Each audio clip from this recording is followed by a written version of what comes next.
जय हिंद दोस्तों, स्वागत है आपके अपने YouTube channel yes for study में। आज हम सब फिर एक नए वीडियो के साथ क्लास की शुरुआत करते हैं। आज की आपकी वीडियो आपके आने वाले सीटेट एग्जाम के लिए मोस्ट इंपॉर्टेंट है। आज आपकी यह तीसरी क्लास है जिसमें हम सब कवर करेंगे वंशानुक्रम में वातावरण, हेरिडिटी एंड इन्वायरमेंट। जो आपका सीटेट एग्ज़ाम होता है दोस्तों, यह एक सेंट्रल लेवल का एलिजिबिलिटी टेस्ट होता है। अगर आपका जो सीटेट है सेंट्रल लेवल का है तो इसमें जो चीज़ें पूछी जाती हैं वह आपके ऐसे बुक से पूछी जाती हैं जो आपकी बुक पूरे भारत में चलती हो। ऐसा नहीं कि जो बुक सिर्फ पार्टिकुलर एक राज्य में चलती हो उस बुक से क्वेश्चन पूछा जाएगा। इसमें जो क्वेश्चन पूछे जाते हैं तो वह आपके एनसीईआरटी से पूछे जाते हैं।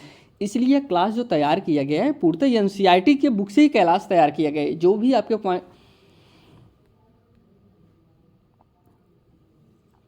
जय हिंद दोस्तों, स्वागत है आपकी अपने YouTube channel yes for study में। आज हम सब फिर एक नए वीडियो के साथ क्लास की शुरुआत करते हैं। आज की आपकी वीडियो आपके आने वाले सीटेट एग्जाम के लिए दोस्तों मोस्ट इंपॉर्टेंट है। आज आपकी यह तीसरी क्लास है जिसमें हम सब कवर करेंगे वंशानुक्रम में वातावरण, हेरिडिटी एंड इन्वायरमेंट। जो आपका सीटेट एग्ज़ाम होता है दोस्तों, यह एक सेंट्रल लेवल का एलिजिबिलिटी टेस्ट है। अगर सीटेट एक सेंट्रल लेवल का एलिजिबिलिटी टेस्ट है तो इसमें जो चीज़ें पूछी जाती हैं ऐसी बुक से पूछी जाएंगी जो बुक आपका पूरे भारत में चलता हो, जो बुक आपके सेंट्रल लेवल की हो। तो दोस्तों वह बुक कौन सी है? वह एनसीईआरटी है। इसलिए पूरी क्लास जो तैयार किया गया है तो वह एनसीईआरटी के बुक से ही तैयार किया गया है। यह क्लास आपके सीटेट एग्ज़ाम के लिए दोस्तों मोस्ट इंपॉर्टेंट है।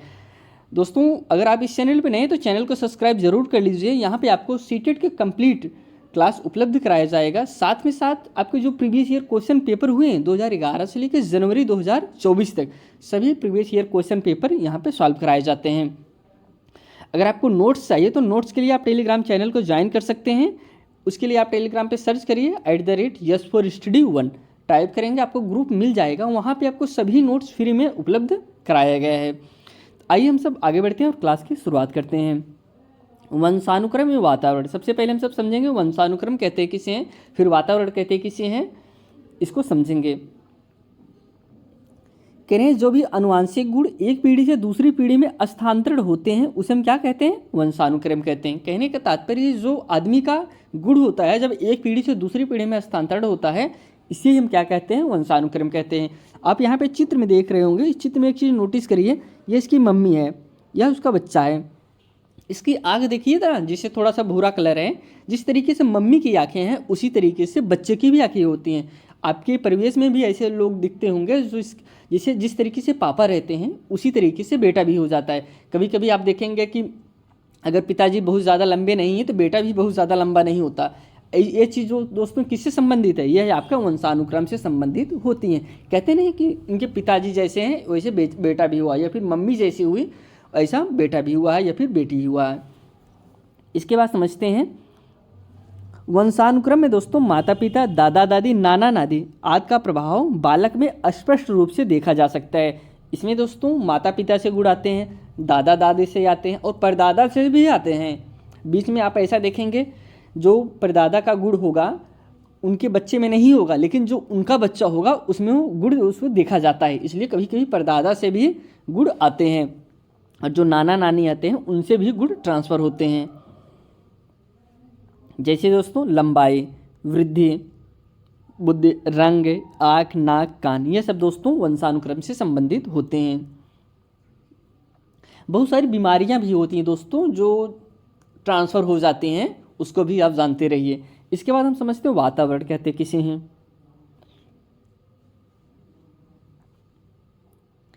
कह रहे हैं कि जो बालक अपने आसपास के माहौल से सीखता है वह वातावरण कहलाता है। नाम से स्पष्ट हो रहा है कि वातावरण जो चीज़ बालक अपने परिवेश से सीखता है उसे हम क्या कहते हैं? उसे वातावरण कहते हैं। जैसे वातावरण मानव जीवन को उसके जन्म से लेकर मृत्यु तक निरंतर रूप से प्रभावित करता है। जाहिर सी बात है दोस्तों, अगर बालक समाज में रह रहा है, परिवेश में रह रहा है तो वातावरण से वो प्रभावित होगा ही होगा, चाहे जहाँ पे भी रह ले। इसलिए वह जन्म से लेकर मृत्यु तक वातावरण से ही संबंधित रहता है। जैसे घर हो गया, स्कूल हो गया, परिवार हो गया, दोस्त हो गए, पड़ोसी हो गए आदि, यह सब वातावरण के अंतर्गत आते हैं। कुछ नोट है, इसको आप समझिएगा। बालक के विकास पर अनुवांशिक एवं वातावरण दोनों का प्रभाव पड़ता है। इसको जानते रहिए। एग्जाम में बहुत बार इससे क्वेश्चन पूछा गया है कि बालक पर प्रभाव कैसे पड़ता है, जानते रहिए कि बालक पर जो प्रभाव पड़ता है वह आनुवांशिकी वातावरण दोनों का पड़ता है। सिर्फ एक का ही प्रभाव नहीं। एग्जाम में जो क्वेश्चन पूछे जाते हैं इसे पूछ लिया जाता है कि बालक पर जो प्रभाव पड़ता है आनुवांशिकता से पड़ता है, वातावरण से पड़ता है, ये दोनों से पड़ता है। तो दोनों से पड़ता है, सिर्फ एक से प्रभाव नहीं पड़ेगा दोस्तों, दोनों से प्रभाव पड़ता है। आगे हम समझते हैं, बच्चे के लिंग का निर्धारण पिता से होता है दोस्तों। जो बच्चे का लिंग का निर्धारण होता है वह पिता से होता है, इसको जानते रहिए, माता से नहीं होता है। क्योंकि जो पिता होता है उसमें यक्ष वाई पाया जाता है और जो माता होती है उसमें यक्ष पाई जाती है। इसलिए जो पिता का निर्धारण होगा वह किससे होगा, वह पिता से। ओ बच्चे का जो निर्धारण होता है बालक का, वह किससे होता है, वह पिता से होता है। आनुवांशिकी के जनक दोस्तों ग्रेगर जोहान मेंडल हैं। स्त्री पुरुष दोनों में गुणसूत्रों की संख्या 23 जोड़े पाए जाते हैं। 22 जोड़े दोनों में समान होते हैं दोस्तों, 22 जोड़े दोनों में समान होता है, लेकिन जो 23वां जोड़ा होता है उसी से लिंग का निर्धारण होता है। अगर यक्ष मिलता है तो बच्ची पैदा होती है, या फिर यक्ष वाई मिलेगा तो क्या मिलेगा, बालक पैदा होता है। इसको जानते रहिए। इसके बारे में आगे हम और पढ़ते हैं। वंशानुक्रम के कुछ नियम हैं। पहला नियम है अर्जित गुणों का वितरण का नियम। यह नियम लेमार्क ने दिया है, जिसका अर्थ है कि माता पिता के वही गुण संतान को प्राप्त होगा जो माता पिता के जीन्स में मौजूद होगा। ऐसा कौन कह रहे थे, वह लेमार्क कह रहे थे कि जिसे बालक के अंतर्गत तो वही गुण जाएगा जो उसके माता पिता में होता है, वही गुण ट्रांसफर होगा बालक में जाएगा। जैसे जिराफ का गर्दन उठाने का संदेश पीढ़ी दर पीढ़ी जीन्स द्वारा आगे बढ़ता रहता है। जैसे जो जिराफ होता है गर्दन उठा के कोई चीज़ को खाता है, यह दोस्तों वह उसके जीन्स में ही ट्रांसफर होता जाता रहता है। अर्जित गुणों का अभितरण का नियम। अभी तो हमने वितरण का नियम समझ लिया, अब अभितरण का नियम समझते हैं। यह नियम बीजमैन ने दिया है, जिसका अर्थ है कि संतान को माता पिता का वह गुण प्राप्त नहीं होता है जो माता पिता के जीन्स में नहीं है। कहने का तात्पर्य जो बीजमैन थे उन्होंने कहा कि वह गुण बच्चे को नहीं प्राप्त होगा जो उसके माता पिता में नहीं हुए। इसके बाद है जैव सांख्यिकी का नियम। यह नियम सूजन शास्त्र के जनक फ्रांसीसी गाल्टन ने दिया था दोस्तों। किसने दिया था जैव सांख्यिकी का नियम? सूजन शास्त्र के जनक फ्रांसीसी गाल्टन ने दिया था, जिसका अर्थ है संतान में कितना गुण किससे प्राप्त होता है, इसके बारे में यहाँ पे बताया गया है। जैसे माता पिता से दोस्तों 1/2 गुणों की प्राप्ति होती है बालक में, दादा दादी से 1/4, परदादा और परदादी में दोस्तों 1/8 गुणों की प्राप्ति होती है, तथा शेष पूर्वजों से 1/16 गुणों की प्राप्ति होती है।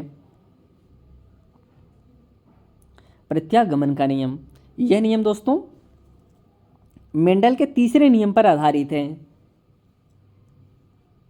जिसका अर्थ है कभी कभी संतान माता पिता के विपरीत गुणों वाली होती है। कभी कभी आपने देखा होगा ना कि किसी बालक का पिता बहुत अच्छे होते हैं लेकिन बालक बहुत बनवास निकल जाता है, तो ये विपरीत गुण देखने को मिलता है। इसी को हम कहते हैं प्रत्यागमन का नियम। उदाहरण, प्रतिभाशाली माता पिता की संतान का मंद बुद्धि पैदा होना। इसके बाद है व्युत्पन्न नियम। संतान को माता पिता के सभी गुण प्राप्त नहीं होते, कुछ खास गुण ही मिलते हैं। ऐसा नहीं कि जो माता पिता होते हैं सभी गुण ट्रांसफर हो जाएंगे बालक में। तो अगर इस तरीके से होगा तब तो जिस बालक के माता पिता बहुत बुद्धिमान है उसका बच्चा भी बहुत बुद्धिमान हो जाएगा। ऐसा नहीं दोस्तों, कुछ स्पेशल गुण ही ट्रांसफर होते हैं, कंप्लीट ट्रांसफर नहीं हो जाता, काफ़ी वेस्ट हो जाएगा, इस तरीके से ट्रांसफर नहीं होता है। अब है संयोग का नियम। बच्चे के लिंग का निर्धारण माता पिता से मिलने वाले गुणों की मात्रा पहले से निश्चित नहीं की जा सकती, यह संयोग पर निर्भर होता है। कहने का तात्पर्य जो बच्चे के लिंग का निर्धारण माता पिता, अब जिसे आप यह कहिए कि हम पहले से कंफर्म कर देंगे कि बच्चा पैदा होगा या फिर बच्ची पैदा होगी, इसका निर्धारण सिर्फ संयोग पर डिपेंड होता है कि यक्स का मेल होता है या फिर यक्स वाई का मेल होता है, यह एक संयोग पर ही निर्भर होता है। अब है विषमता का नियम। संतान के कुछ गुण ऐसे भी होते हैं जो माता पिता से भी प्राप्त नहीं होते हैं, क्योंकि ये गुण बालक को अद्वितीय बनाते हैं। अब जब कंप्लीट इन्फॉर्मेशन, कंप्लीट जानकारी, कंप्लीट गुण पिता से बालक के अंदर नहीं जाता है तो जो गुण उसके पास अंदर आता है कुछ अलग से भी आता है, यही बालक को अदृश्य बनाता है, स्पेशल बनाता है। अब हम समझते हैं वंशानुक्रम की परिभाषा। रूथ बेनेडिक्ट के अनुसार अगर हम समझें तो वंशानुक्रम माता पिता के गुणों का संतान में अहस्तांतरण होता है। जेम्स ड्रेवर के अनुसार माता पिता के शारीरिक मानसिक गुणों का संतान में अहस्तांतरण ही क्या है, वंशानुक्रम है। वुडवर्थ के अनुसार, अगर वुडवर्थ की हम सब बात करें तो वंशानुक्रम में वे सभी तत्व शामिल हैं जो जन्म के समय हमारे पास मौजूद हैं, लेकिन जिनकी उत्पत्ति जन्म के समय ना होकर 9 महीने पहले गर्भाधान के समय हुई है। ऐसा किसका मानना था? वुडवर्थ का मानना था। कुछ इंपॉर्टेंट पॉइंट है। अनुवांशिकी के जनक ग्रेगर जॉन मेंडल को माना जाता है। इन्होंने अपना प्रयोग जो है मटर के पौधे पर किया था। इसको जानते रहे, जो अनुवांशिकी के जनक हैं मेंडल हैं, और इन्होंने अपना प्रयोग जो सबसे पहले किया था वो मटर पे किया था। बच्चे के लिंग का निर्धारण पिता से होता है, जैसे कि आपको हमने पहले ही बता दिया कि लिंग का निर्धारण किससे होता है? पिता से होता है। स्त्री पुरुष में 23 जोड़े होते हैं या फिर 46 गुणसूत्र पाए जाते हैं।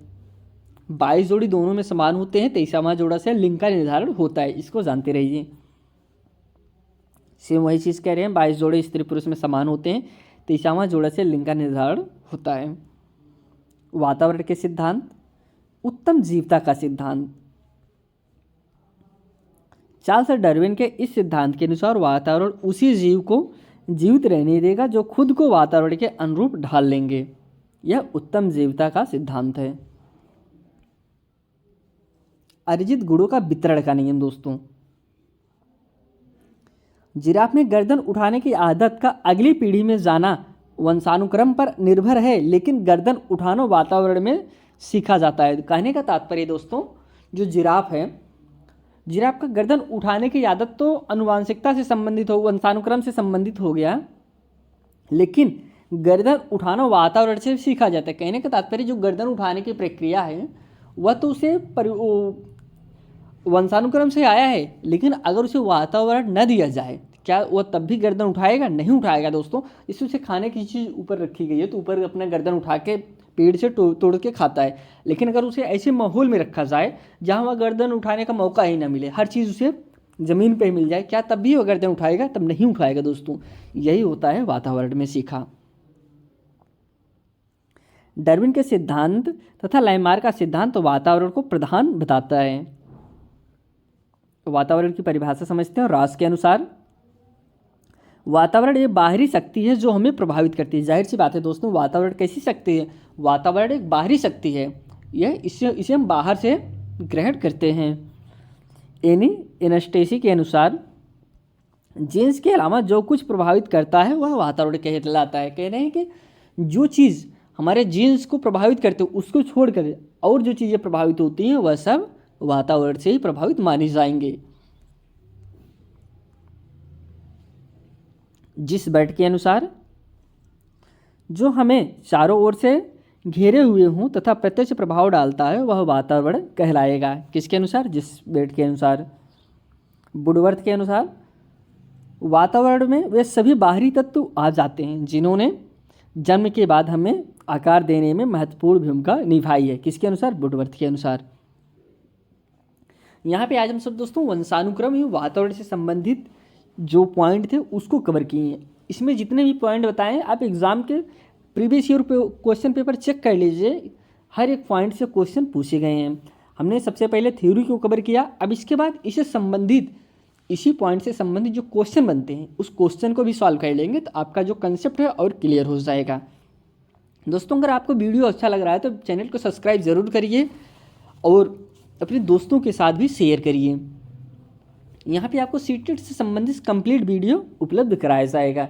तो आइए हम सब क्वेश्चन की तरफ बढ़ते हैं और क्वेश्चन को देखते हैं। जो पहला क्वेश्चन दिया गया है, कह रहे हैं बच्चे के आनुवंशिकता द्वारा निर्धारित सीमाओं के भीतर सर्वोत्तम संभावित विकास के लिए एक शिक्षक को क्या करना चाहिए? क्या कर रहे हैं दोस्तों, देखिए इस प्रकार से जो क्वेश्चन आते हैं, सबसे पहले बच्चा क्वेश्चन पढ़ के कन्फ्यूज़ हो जाता है, पूछना क्या चाह रहा है।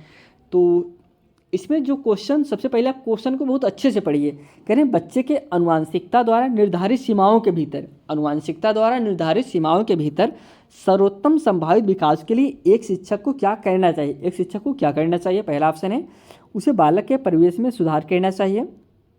बी ऑप्शन है उसे बालक को अधिक से अधिक पुस्तक पढ़ने की सलाह देनी चाहिए। सी ऑप्शन है उसे खेल कूद में अधिक से अधिक भाग लेने की सलाह देनी चाहिए। उसे विकास के लिए प्रेरित करना चाहिए। आपको सीटीटी में ऐसे किसी भी विकल्प तरफ से नहीं जाना है जो निगेटिव हो। आप उसे अधिक से अधिक भाग लेने के लिए सलाह नहीं देंगे, अधिक से अधिक पुस्तक पढ़ने के लिए नहीं कहेंगे। इसमें जो करेक्ट आंसर होगा ये होगा, उसे बालक के परिवेश में सुधार करना चाहिए। Option A is right answer. अगला क्वेश्चन है, आपकी कक्षा में एक छात्र कक्षा में रोज अनुशासनहीनता करता है। आप इस समस्या के समाधान हेतु निम्न में से क्या उपाय अपनाएंगे। अब इसे आप खुद से सोचिए कि आप किसी क्लास के टीचर हैं, पढ़ा रहे हैं, आपके क्लास में एक ऐसा बच्चा है जो अनुशासनहीन है, आप क्या करेंगे।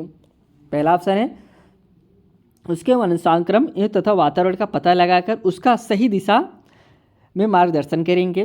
छात्र को रोज़ पीटेंगे। क्या आप इस तरीके से काम करेंगे, रोज़ पीटेंगे, यह गलत होगा।